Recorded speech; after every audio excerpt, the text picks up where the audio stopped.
happened that night, Danielle? Well, it started off as a normal night. You don't ever really know when something like that is going to happen. So we went to downtown Orlando to go watch the Magic game with a friend at a tiny little, it's a bar called Sidebar, like literally it's a little hole in the wall place. And when we went there, we got there and his friend called and was like, hey, I'm not there, I'm at the club, come here instead. So we went there instead, and when we got there, his friend was very intoxicated. And my reaction was like, oh boy, here we go. And Mike's was, we got to catch up. And I was like, oh great. So first of all, alcohol always made things really, really bad. So that's kind of like first sign that I was like nervous. I think when you get in these situations, you just kind of, you don't want to like, you want to very lightly tiptoe around anything. Like, don't breathe wrong is what I always would joke about. But I was like, okay, yeah, let's get some drinks, let's have some fun. You know, you gotta go with the flow. So we went up, we had some drinks. There actually was like an engagement party happening at the club for some people that he knew in high school or something. And we had a great night. We danced all night. We hung out with the people from high school. He introduced me to all of them. It was a lot of fun. And towards the end of the night, the friend that we went to see met a girl, and they were both very intoxicated and decided to leave and then come back when they were done with things. And so I was like, hey, you want to like grab some pizza? Your friend left, we could go home. We had just gotten a new puppy literally the day before this. I was like, we could get some pizza, go play with the puppy. And he was like, no, I want to wait for my friend to come back. And I was like, okay. So we had another drink and hung out. The friend came back and then wanted to go to another bar where a teammate from the gym in Orlando that we trained at was working. And so we started to go. This girl that he met though was, I don't even know if she was old enough to drink, but she was so drunk. She could barely walk, like mumbling her sentences together. So as we were going to the next bar, I was like, you know, trying to help her walk and take her. And so I could tell I was the only one that was not crazy drunk. So I was like, this is not looking good. You know, you just start to get nervous and know things usually don't end up well when everyone's this drunk. So we went to the next place and I propped this girl up in her high chair at this little table that we sat at, and she was so out of it. But Mike went and got us all a round of drinks and came back, and the boys were talking. I was just sitting next to this girl and I was on my phone. Like, it was really, really late. So I was, you know, just, we were wrapping things up. Everything was about to close. And I have no idea what they were even talking about, but Mike or someone said something. And then this girl looks at him and says something sassy. I don't know what it was. I don't remember, but she gave him lip. And so, like I said, you tiptoe around these sort of things. Like, you never do that. That's just not something you do. So I immediately knew this was going to be an issue. And he said some really vulgar things back to her, like, you know, the only reason you're here is because my friend just effed you in the car, blah, blah, blah. So shut your mouth, you know what. And she didn't like that, obviously, who would? So she picked up the drink that he just bought her and poured it on his head. And that was like the beginning of the end. So What did that do? Skyrocket him into like another dimension of anger. I knew that was coming. As soon as she did it, I like threw myself in front of her and tried to put my arms up to protect this random girl that I didn't even know, but I just knew what was coming. And he hit her, knocked her out off her high top chair onto the floor. And I immediately went into like damage control mode. Thank God His friend was the bouncer at the club, and he just looked at me and he was like, "You gotta go now." And I was like, "Yeah, I know." So we left real quick, got out of there, got to the car, and obviously pretty upset and flustered and things. But I was like, "Hey, look, you've drank a lot more than me. Just let me drive home." And he completely refused in every way. So I was like, we could just leave your car, get an Uber. Nothing was gonna work for that. So we get in the car and I was like, please just drive safe. You know, cops are out. Like, come on, be smart. So we started driving home and everything seemed great. You know, halfway through, he had driven the speed limit. That was better than a normal day. Stopped at stop signs and red lights. I even ordered a pizza on the way home. Still trying to like smooth things over, like, you know, forget that girl, she was, you know, wasted, like she should have never said that, she should have known her place, you know, trying to really smooth things over because he was still so upset. And we seemed fine. We got about halfway home and then he started coming up to this red light and wasn't slowing down, he was speeding up. And I was like, please stop. Hey, do you see that red light? You see the red light? And he was like, not saying a word, just kept going. Started going faster. And I was like, please stop at the red light. Please, like literally begging him. Blew through it. And it wasn't like it just turned red. It was like we could have just died kind of red. So I have severe car anxiety when he drives and it's horrifying. So I was like, please just stop the car and let me get out. I'll get an Uber home. I just can't be in the car if you're going to drive like this. So he slammed on the brakes. Get the fuck out then, bitch. So I was like, whoa, okay. So I got out. I was like, that's what I asked for. Got out, went to call my Uber. He speeds off.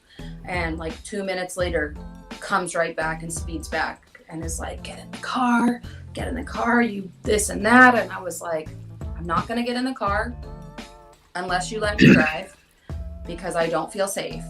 So it's really not a big deal. We're almost home. I'll just Uber or something.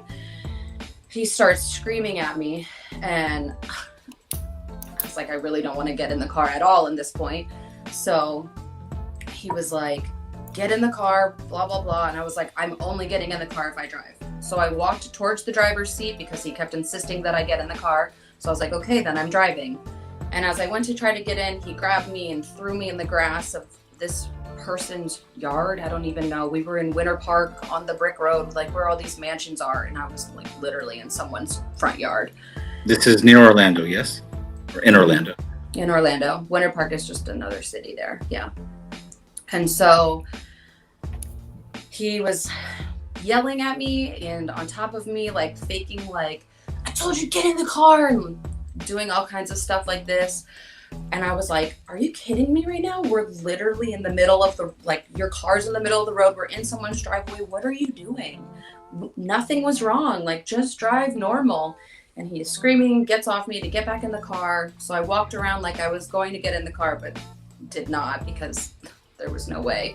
So I just kept walking down the road, the opposite direction of his car. And I was like, I'm calling an Uber. I don't want to get in the car with you. I'm sorry. It's not happening.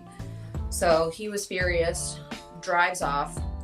After that, I was nervous. So I called his friend that we were just with and I was like, hey, I don't know what to do because he just like threw me in someone's yard. He just ran a red light and is acting absurd, like more than ever. So I don't know if I can handle him when I get home and I don't know what to do. So can you please help me?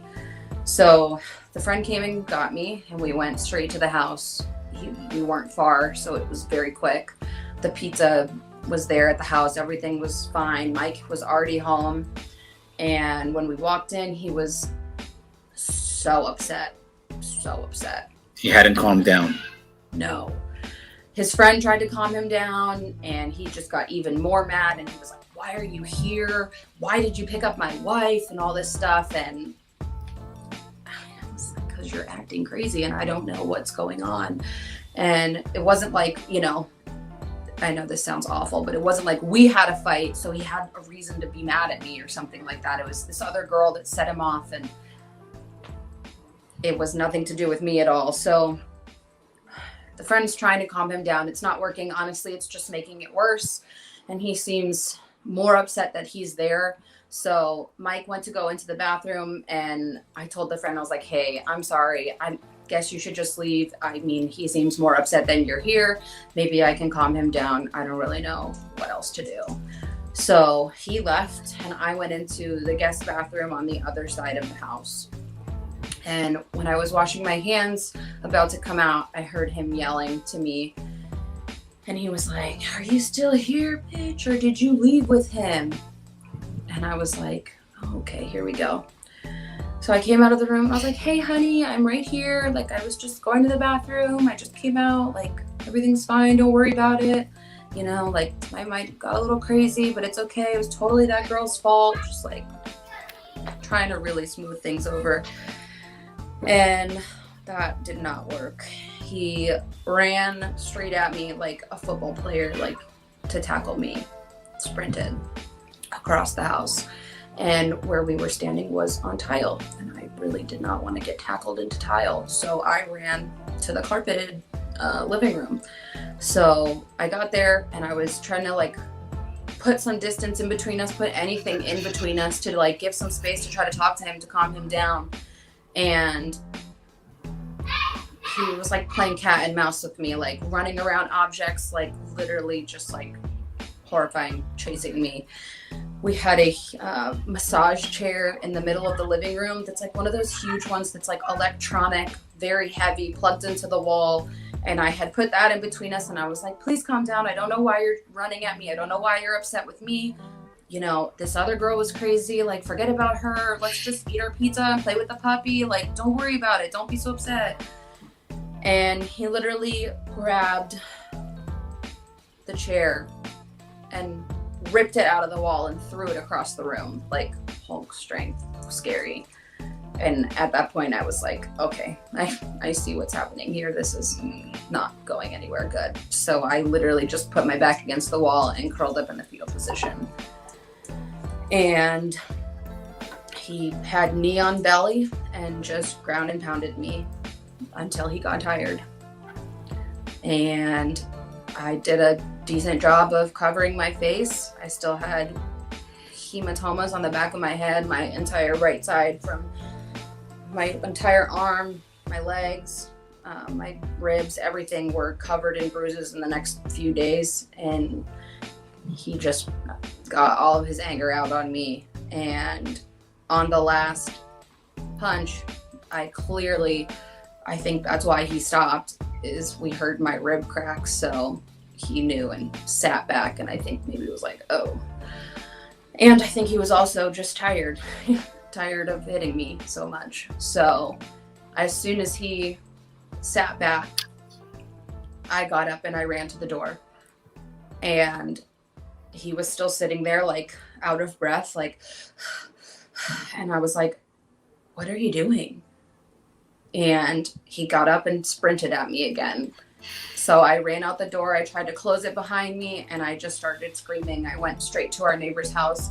I was banging on every window across the house, got to the front door, was banging on it. He was running across the lawn towards me. So I went to the back of the house because there were no street lights and it was dark, and I thought maybe I can hide.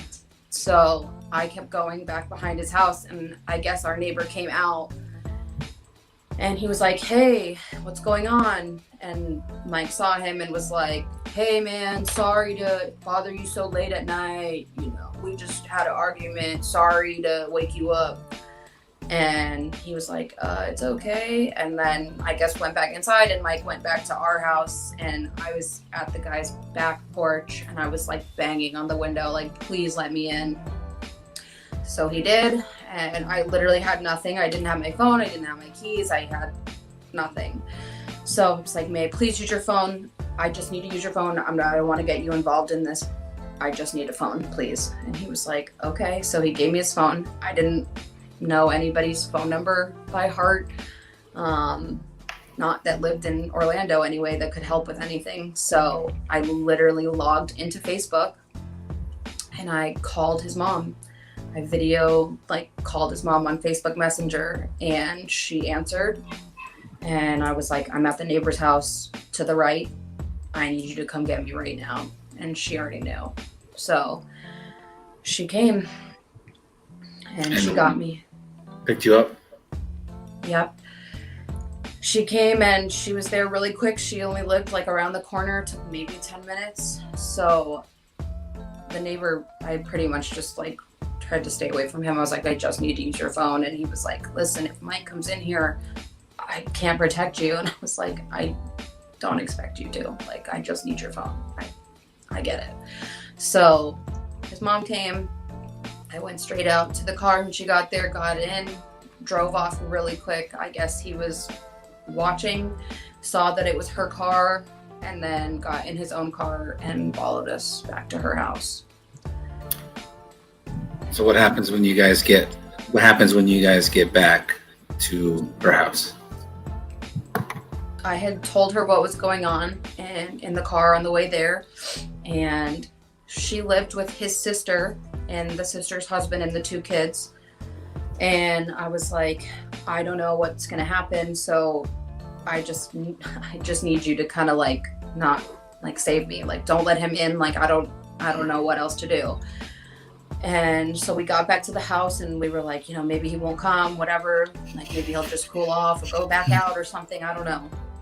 But he showed up and I was horrified that he was just gonna bust into the house and continue. So she was like, I don't want him to see you. You stay in here. I'm going to go out and talk to him. And so I went into his sister's room and I literally hid under the bed.